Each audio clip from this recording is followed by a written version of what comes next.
teman-teman, selamat datang di podcast kami Ngusik bersama Pak D. Ngobrol asik bersama Pak D. Nah, pada kesempatan podcast kami kali ini, kenalin ini narasumber kami yaitu Pak Joko. Beliau ini adalah seorang akademisi seni rupa terapan. Nah, mungkin boleh diceritakan Pak sedikit latar belakang Bapak kenapa bisa terjun ke dunia seni ini.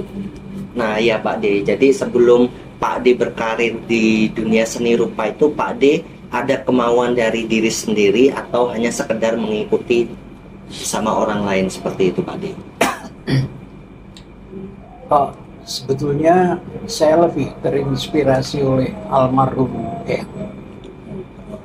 perilaku yang diajarkan ke saya itu bahwa kalau kita masuk di seni, menggeluti seni, itu akan membuat barrier kita, benteng kita untuk selalu dekat dengan kebaikan, kehalusan budi, dan tidak terlalu memikirkan hal-hal dunia.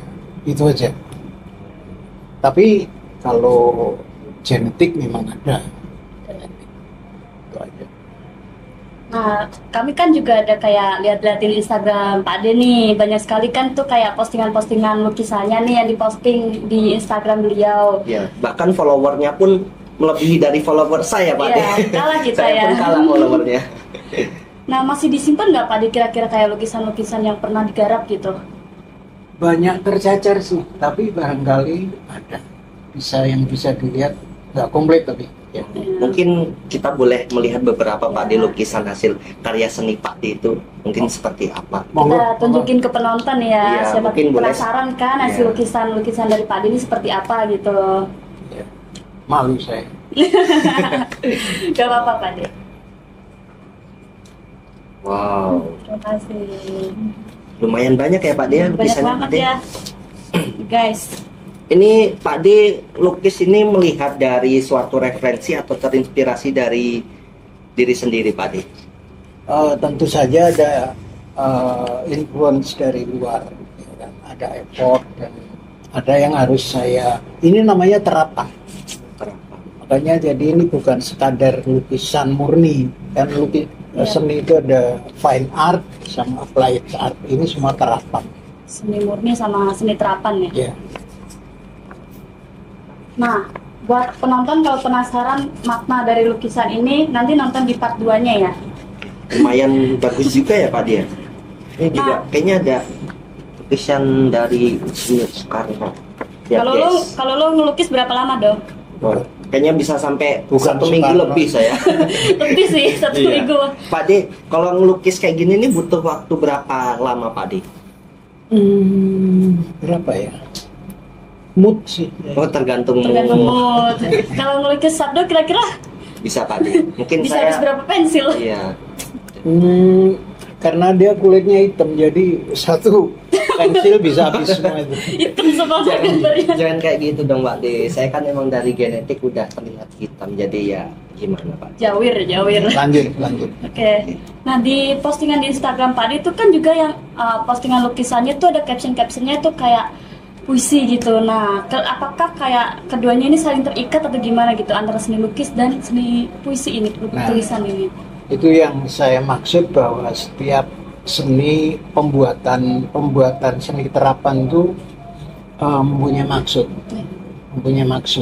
Jadi kita berbicara tentang situasi, tentang alam, tentang kegundahan hati, tentang kegelisahan, itu aja.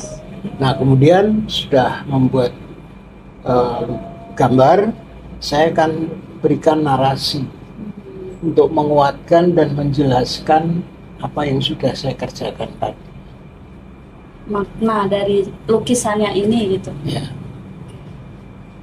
Mungkin boleh kopi dulu Pak D, biar kita lebih rileks. Kalau habis ngopi gimana kalau habis ngopi? Banget. Oke Pak D Oke lah. lanjut.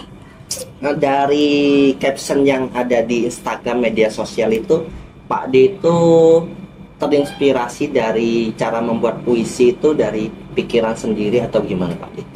Sedikit banyak ya. Sebelum saya jadi menggeluti seni. Saya itu kreatif di beberapa advertising, mulai dari visualizer, art director, sampai kemudian associate creative director itu sudah jalan. Nah, di situ kita membuat konsep untuk iklan.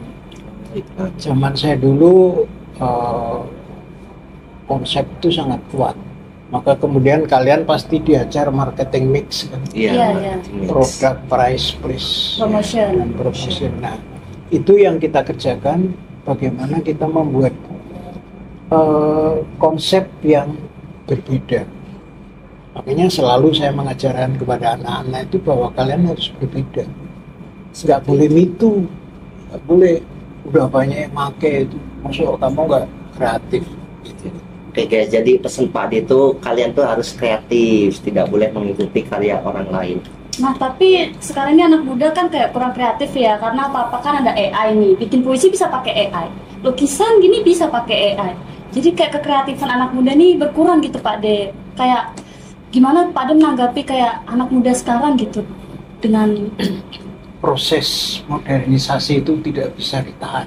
iya. Tapi yang basic itu akan kembali lagi. Yakinlah, jangan putus asa. Betul Pak D. Ya, bahwa sebuah kesederhanaan, sebuah ability itu tidak akan terkalahkan karena ini gift dari sang pencipta yang belum tentu, yang tidak akan kalah dengan modernitas apapun.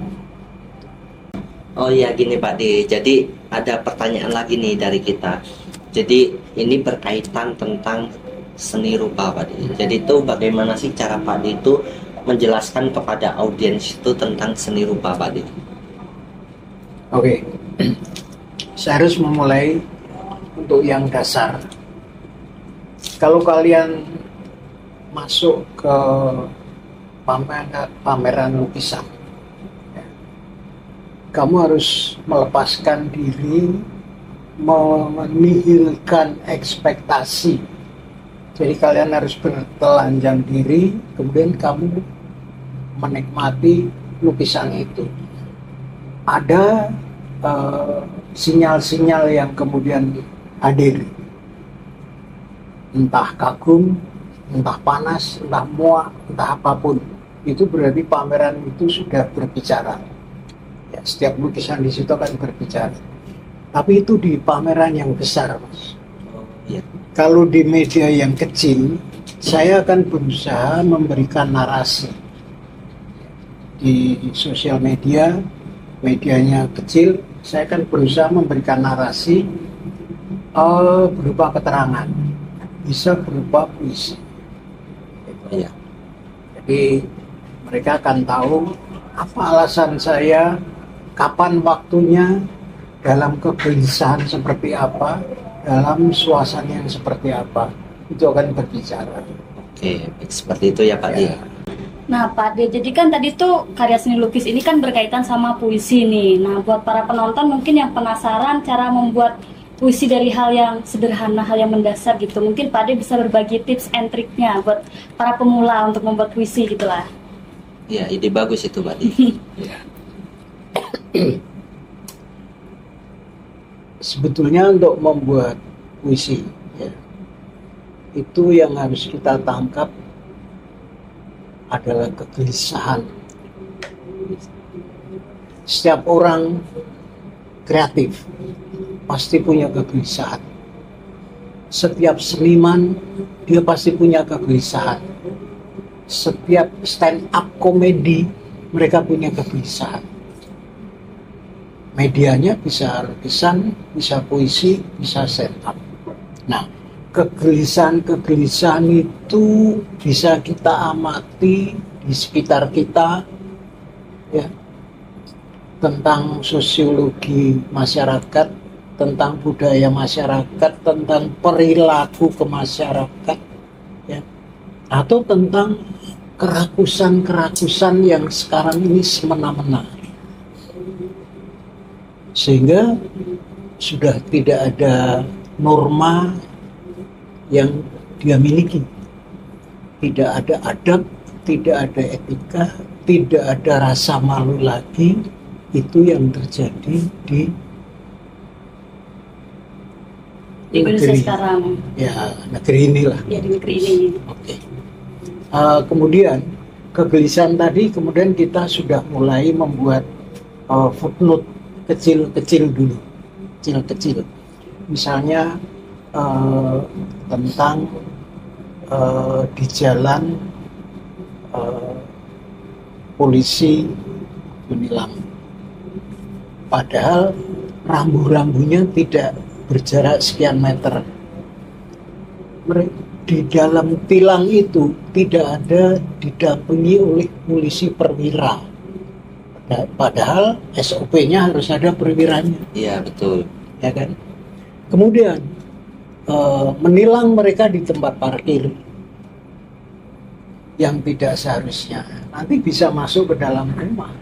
Sementara ada hal yang lebih penting lagi yang harus dibereskan. Ada yang lebih besar lagi yang harus dibereskan.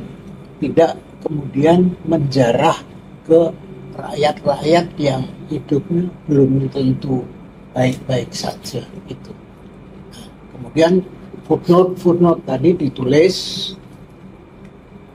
kemudian kamu rangkum dalam satu tulisan. Ya, kamu rangkum.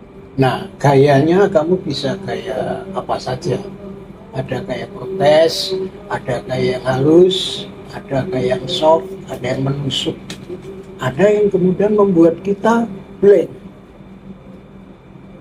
Begitu baca puisi, kita itu hidup di mana sih?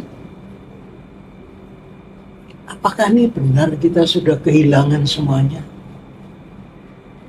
Nah, di situ kemudian puisi itu kemudian menjadi punya makna.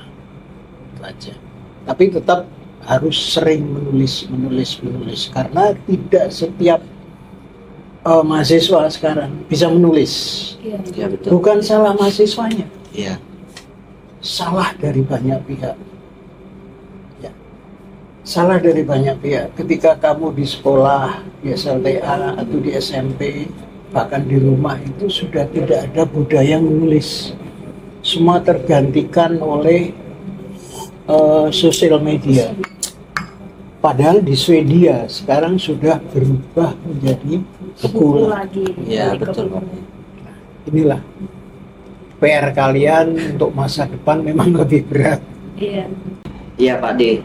Itu kan di Instagram Pak D ya, banyak sekali uploadan puisi-puisi, dan itu menurut saya itu tertarik Pak D dengan salah satu puisi Pak D, yaitu yang berjudul Ah Mereka. Nah, itu apa sih Pak D ini? Bacain Nih. dong puisinya dong. Aduh, sing tenang nih Pak D, baca iki Pak D. Nih teman-teman. Jadi itu ada salah satu puisi yang berjudul itu Ah Mereka. Jadi ini kita kan nggak tahu nih artinya. Mungkin saya boleh coba baca ya Pak D ya. Boleh. Relate kan dengan keadaan sekarang. Iya, betul sekali Pak D. Tapi saya kalau kurang bagus gimana Pak D? Ya, memang kamu kurang bagus. Oke, saya coba dulu Pak D. Nih, puisi berjudul Ah Mereka. Kulihat mereka kian jauh dari sumpah suci, dari keutamaan diri. Nampak dari tapak jalan yang memanjang berderet. Keserakahan menjadi kelaziman. Ribuan kali minaret azan memanggilnya. Ia jalani dengan kusuk, dan ribuan transaksi mereka nikmati tanpa hati. Kami merindukan putihnya dinding sekolah yang kian tergerus terseret arus, berarak ke seluruh penjuru angin. Tak ada malu tanpa rasa jerih. Gimana Pak D? Nilai dari 1 sampai 10 Nilainya berapa? berapa Pak D? Mau tahu keseruan selanjutnya? Yuk nonton di part 2-nya.